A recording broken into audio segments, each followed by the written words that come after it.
Ще направя мускулен тест. Мускулен тест на Емилия, за да видя къде са и слабите места. Тук трябва да държите здраво ръката и да оказвате съпротивление. Опитвайте се да оказвате съпротивление.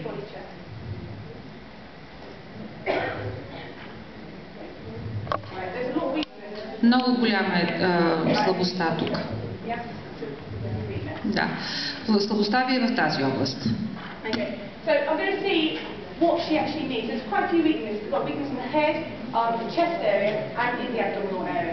Тоест, слабостта установяваме, че върви от главата, гръдната област и в стомашната област, коремната област.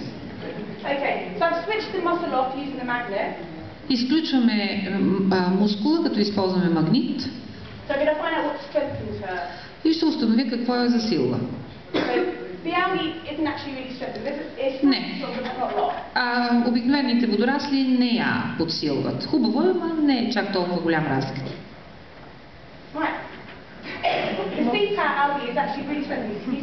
Усещате ли как ви помага, как ви засилва мускула?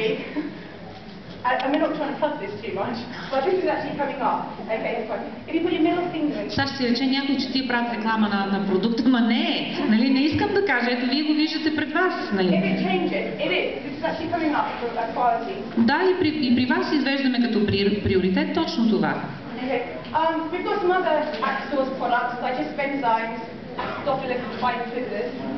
Имаме и други продукти на Aquasource, ензими храносмилателни, ацетофилус и бифидус.